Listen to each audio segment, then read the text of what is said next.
raise our voice to proclaim all His blessing. He's been our helper each and every day. We will trust Him. And He has through centuries, He assured us of our beliefs.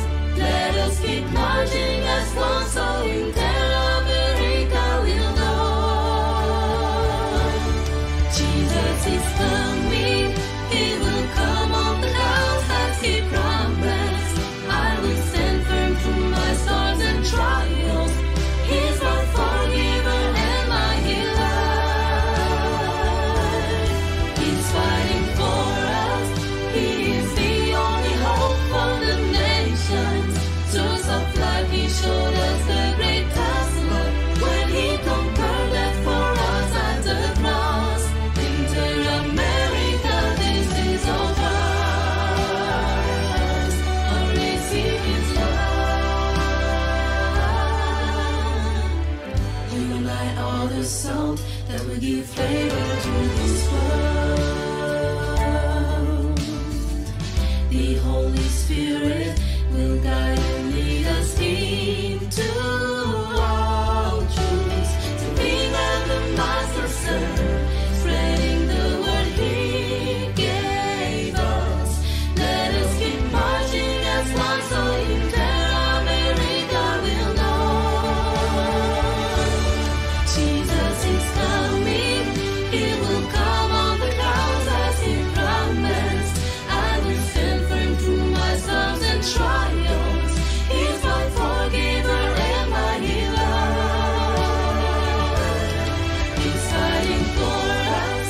He is the only hope for the nations. Source of life, He showed us the greatest love when He conquered death for us at the cross. Inter America, this is our trust. Oh, receive His love.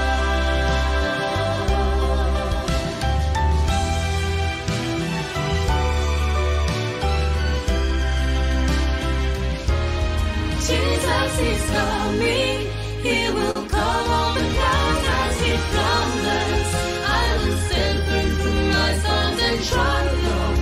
He's my forgiver and my healer. He's fighting for us. He is the only hope for the nations.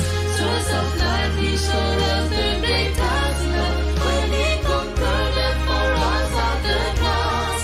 Inter America, this is our trust. Inter America, this is our trust.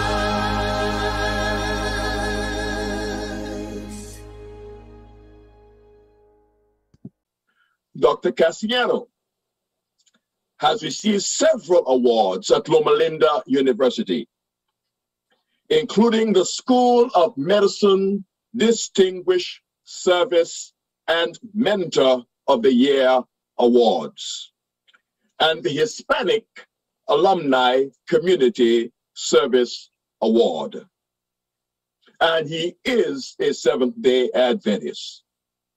Dr. Cassiano, welcome to the Inter-American Division, and welcome to this symposium that focuses on freedom of conscience and the vaccine mandate. God has blessed you, and He has enabled you to prepare a presentation that will benefit all of us tonight. We now await that presentation.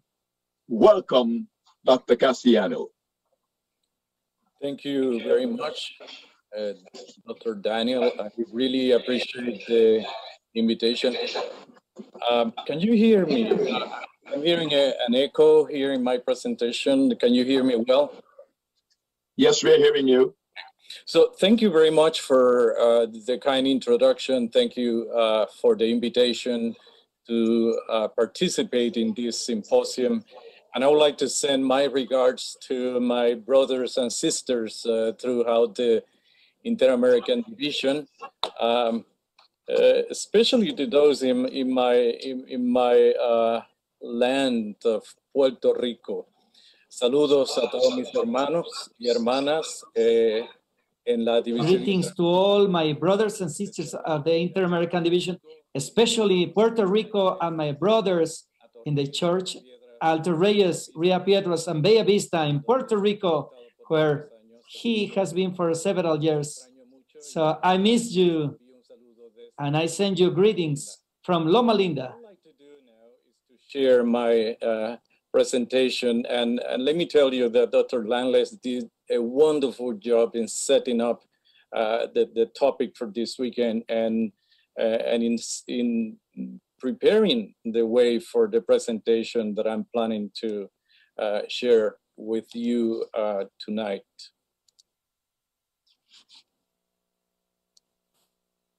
So can you see my presentation well?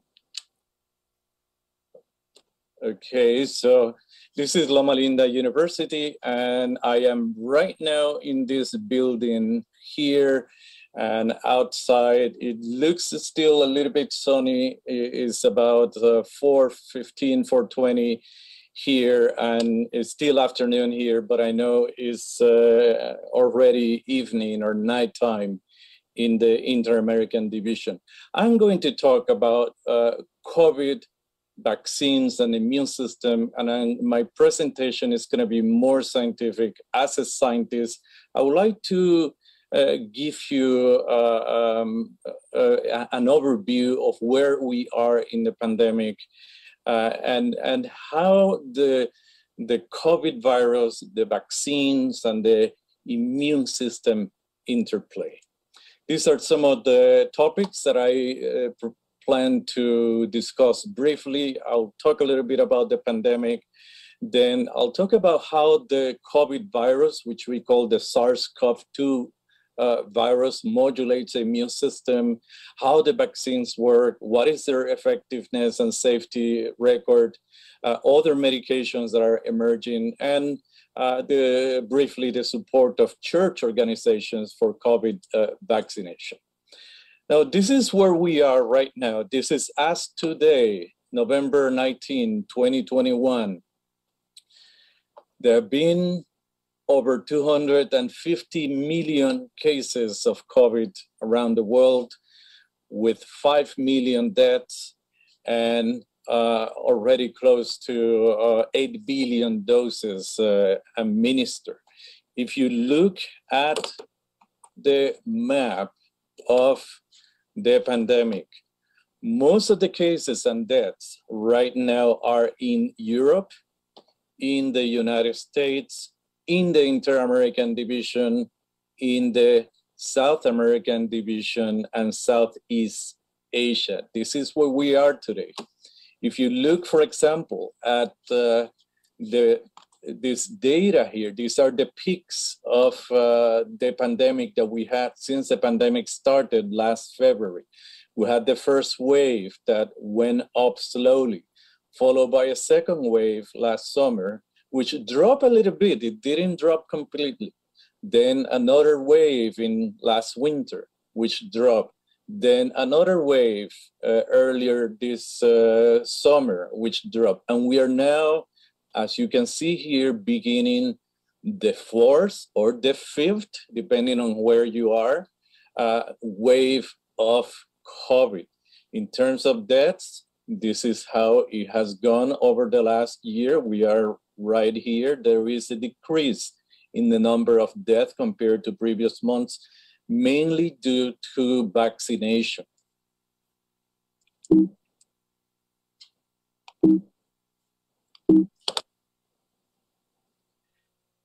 Now, I call this a pandemic that does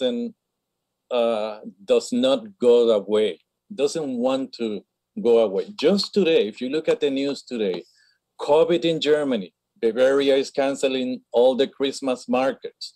Germany is now ruling out a lockdown, even for the vaccinated. I was in Germany in September, giving a talk at the Autoimmunity and COVID Symposium in the city of Dresden. At the time, there were 5,000 cases in the whole country in September. Yesterday, there were 65,000 cases in the country and climbing exponentially. Record number of cases now coming up in Europe, also in the United States. All the cold countries where the weather is getting very cold and people are beginning to congregate inside their homes, inside restaurants, inside offices, inside bars, vaccinated, non-vaccinated people together. Now the virus is spreading fast, particularly among the unvaccinated population. And some people are beginning to ask the question, is this the pandemic for the unvaccinated? And the reason for that question is that over 90% of the cases that we're seeing today and over 95% of the hospitalizations that we're beginning to see are among unvaccinated people. Now, what about breakthrough cases? What about the people who were vaccinated and now are getting sick? I'm going to discuss that issue in a few minutes if you are patient enough to listen to my presentation. But the reality is that we are now entering the fourth or the fifth wave of COVID, which appear to be disastrous, particularly for the population that has not been vaccinated. Now, how is COVID doing in the Inter-American Division? And you can see here the map of the Inter-American Division. And as of this week, these are the total number of cases in the different countries of the Inter-American Division. This is the total number of deaths, and Mexico and Colombia lead the division in terms of total number of cases and total number of deaths. Of course, these are the two biggest countries, therefore they have the larger number of cases and deaths. And then at the end, you see here Puerto Rico, Salvador, and Jamaica with less cases, less death, but keep in mind that Puerto Rico, El Salvador, and Jamaica are small countries. Their population is much smaller than that of Colombia, Mexico, Guatemala, Honduras. So proportionally to the population in these islands, the number of cases are still high. And right now, the number of deaths in Puerto Rico, Jamaica, El Salvador, and other countries is due mainly to unvaccination. Most of the people that are dying are the unvaccinated people. Now, if you look at the most deadly pandemics of the past 100 years, you see at the top the Spanish flu from 1918 to 1920, lasted a couple of years. Remember, at that time, there were no vaccines for flu, there were no antibiotics, there were no medication. We didn't have the modern medicine that we have today. So about 20 to 50 million people perished during those 2 years of the Spanish flu. Then you have the HIV/AIDS pandemic that started in 1981 and still continues, has killed between 32 to 33.6 million people in over 30 years. But look at COVID-19, is number 3 among the most deadly pandemics of the past 100 years. 5 million deaths and growing. At the end of the day, when we say that we passed this pandemic, the death toll could easily surpass over 10-15 million, even when we have now modern medicine, when we have the technologies to fight this virus. And then we have the Asian flu from the 1950s, the Hong Kong flu from the 1960s, and the swine flu from 2009 to present, which has only killed 200,000 people, which is a large number, but not as large compared to the other pandemics. So COVID-19 is going to pass into history as one of the most deadly pandemics of the 20th and 21st centuries. Now let's talk about coronaviruses. This is a type of virus that is very common, and coronaviruses cause a lot of the common colds that we suffer. If you have been having a lot of colds in your life, it's because of rhinoviruses or coronaviruses. Now, there are 3 types of coronaviruses that are called the SARS or MERS coronaviruses. These are the ones that cause severe acute respiratory syndrome. The SARS-1, which came up in 2003, killed about 8,000 people around the world, and that's not a lot compared to COVID-2. But this virus was killing about 10% of the people that infected compared to the COVID-19 that is killing about 2%, 2 out of 100. And then you had the MERS, the Middle East Respiratory Syndrome, that came up in 2012, and the SARS-CoV-2. This is the one that causes COVID-19. Now, why are they called coronaviruses? And the reason is that around this virus, there are spikes that form the shape of a crown. And that's why they're called the corona. Corona is the word in Spanish for crown, coronaviruses. If you look at the flu virus, also has spikes, but it's a different type of spike. So the flu immunization works very well for flu because it targets the spikes of the flu virus, but the flu immunization, it doesn't work for the coronavirus because it's a different type of spike. So you need to have an immunization that is specific for the spike proteins in the coronavirus. It is very easy to get infected with the SARS-CoV-2 virus.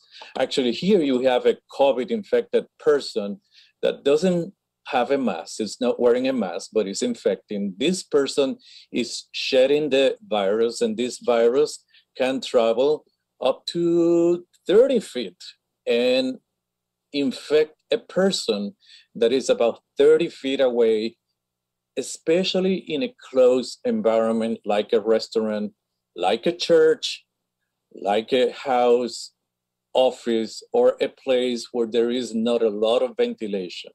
Outside, if there is a crowd and everyone is standing together, yes, you can have also transmission, but outside with the wind blowing and the sunshine, chances of transmission at this distance is pretty low.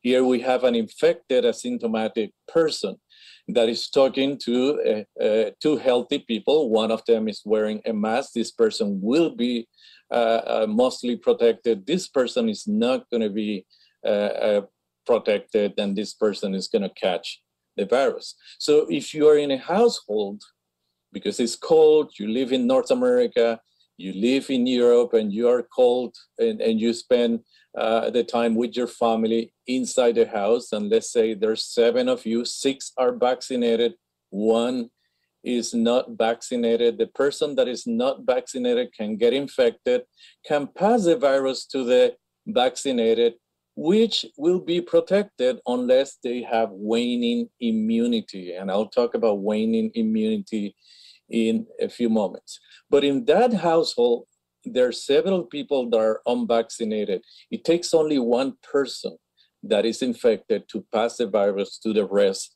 of the unvaccinated members of the family. Now, why do we have so many COVID variants? The reason we have so many COVID variants is because first, the virus mutates constantly, is changing constantly.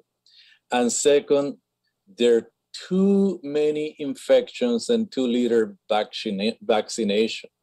And there are right now 4 major variants that are circulating. These are variants of the original. The original started in Wuhan in China. That's where it first appeared. Whether it came from a market or the lab, we don't know. But the reality is that that variant gave rise to 4 additional variants: the Alpha that came from England, the Beta that came from South Africa, the Delta that came from India, the Gamma that came from Brazil. The Delta is the one that is dominant right now. And there are other variants that are coming from the Delta. But why these variants arise? How do they arise? And I want you to take a look at this slide. This is a virus that is approaching a cell in our body. The virus just doesn't penetrate the cells naturally.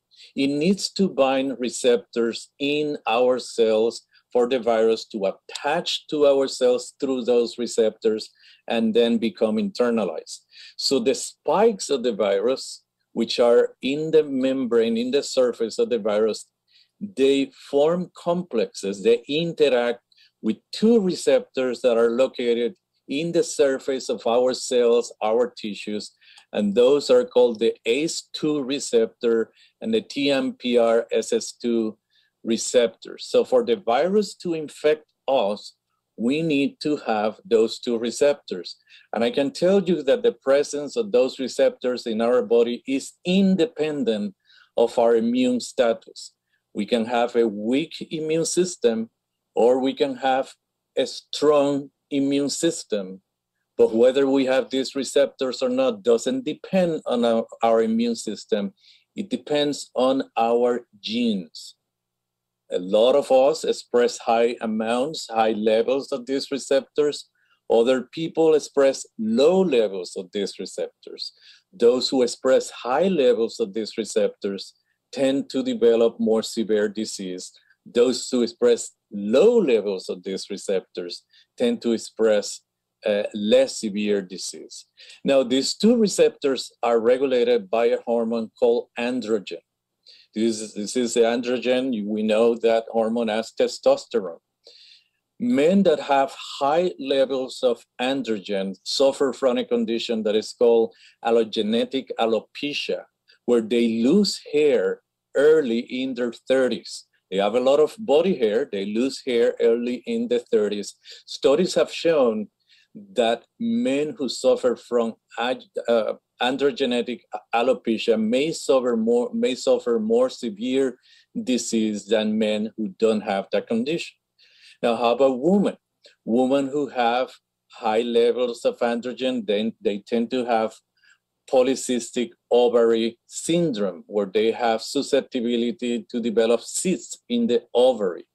Women that have that condition also tend to have more severe disease. The same with people who are obese, the same with people who are immunocompromised, the same with people who have diabetes that is uncontrolled. So the ability of the virus to penetrate the body doesn't depend much on the strength of our immune system, but it depends on the receptors that we have in our body. Once the virus penetrates the immune system, the virus releases its genetic material, start reproducing, and then is released in our body. If we are not immunized, we're gonna carry lots of viral particles in our body, and then we're gonna pass those to other people who are not immunized, who will pass it to other people who are not immunized. And this creates an incubator for the virus to constantly change. The more bodies the virus finds, the greater the chance that the virus is going to change and mutate. The less bodies, the less the virus is going to mutate. So how do we control this? Via immunization. The more immunization, less viral particles circulating, less variants. The less immunization, more viral particles circulating, more variants because of the mutations that are happening in the virus. Now, how does our immune system respond to a foreign infectious agent like the COVID virus or any other microbe? Well, let's suppose that you go into your backyard and accidentally you get a nail stuck in your foot. What is going to happen is that there's some cells in our skin, they're called dendritic cells or phagocytic cells. What they're going to do is they're going to take up the bacteria that is in that nail. They're going to take those bacteria to the lymph nodes, and they're going to expose those bacterial or microbial products to the lymph nodes, and particularly to the T cells in the lymph node. And T cells are type of white blood cells, which are then going to start activating the immune system, activate B cells, and the B cells are going to make antibodies, and then the immune system is going to react to these bacteria. But there is a problem, that the immune system takes about 2 to 3 weeks to mount a very strong response to that microbe. But if that microbe is Clostridium tetanus, which is a bacteria that produces tetanus, within 3 or 4 days, you may be dead because of the toxin that is there. So the immune system is not going to have enough time to fight this microbe. That's why we have a tetanus vaccine. So when you get a nail stuck in your foot, you immediately go to the emergency room or to urgent care to get the tetanus shot. And the reason is to protect you, because the immune system is going to react against the bacteria and is going to protect you, but it will take 2 to 3 weeks to do that protection. In the meantime, you need that vaccination. And the same thing happened with the COVID virus.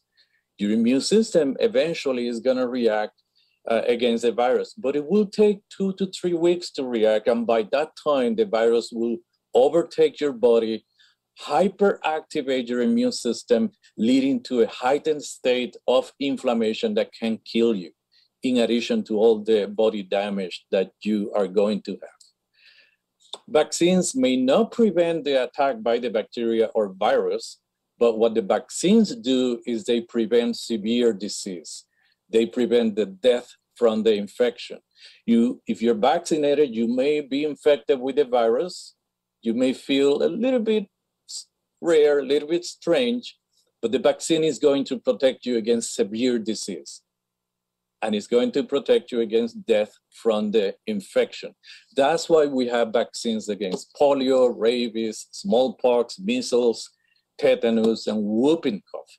We have eradicated a lot of these diseases because of vaccines. If we leave the immune system to fight these diseases, eventually we may fight it and we may win, but the great majority of us are going to lose the battle, because by the time the immune system is activated, we already lost the war. So how does the immune system respond to viruses? So suppose that we get infected with the COVID virus or with the flu virus. What is going to happen is that phagocytic cells are going to start picking up this virus, are going to start to tear them apart, are going to present them to T cells. These white blood cells, T cells, are the master regulators of the immune system. They're going to activate B cells. They're going to also activate other phagocytic cells. And these B cells are going to start making antibodies that will react against the spike protein in the virus, and these antibodies will neutralize the virus. Or the antibodies, if you get infected with the flu virus, are going to also react with the spike protein in the flu virus, and it will take care of the infection. But as I said, this process is not instantaneous. It takes 2 to 3 weeks for this response to mount the first time. The second time that you are exposed to the virus, 6-7 months later, the process is much shorter. It takes 3 days to a week. Now, during this process of activation of the immune system releases into the body what we call inflammatory cytokines. In order to fight an infectious agent, the immune system has to activate inflammation. It has to enhance inflammation, because inflammation allows the white blood cells to work and do their job. What the COVID virus does is that it promotes a hyperactivation of inflammation, so that then you develop what is called a cytokine storm, where the virus is inducing your immune system to basically build or produce a cytokine storm that is going to inflame your whole body, and it may kill you. And a lot of the people who are dying of COVID are dying because of pulmonary insufficiency due to high state of inflammation or damage to other organs because of this cytokine storm. So the COVID-19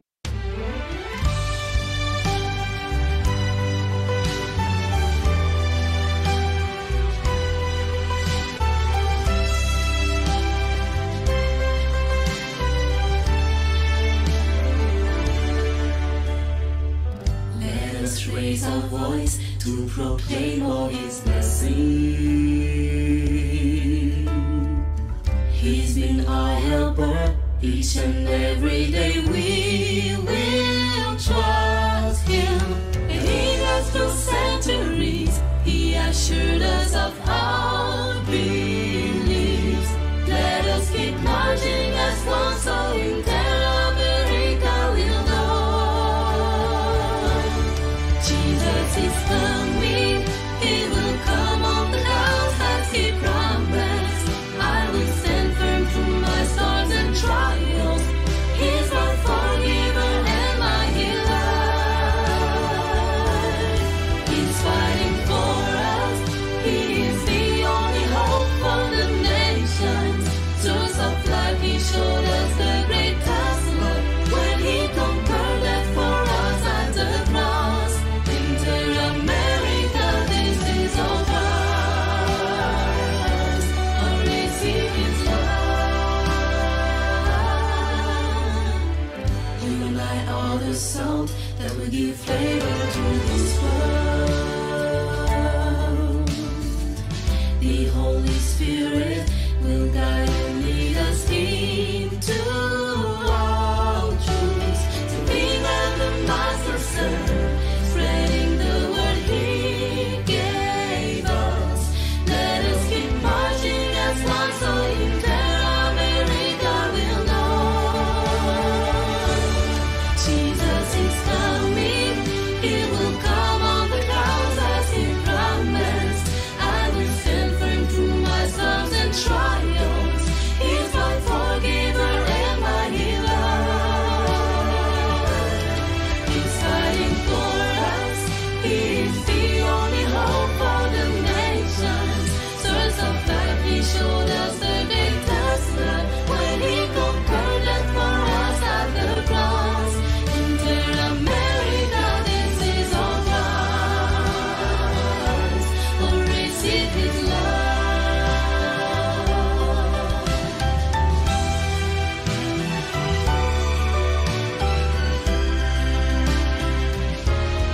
Jesus is coming.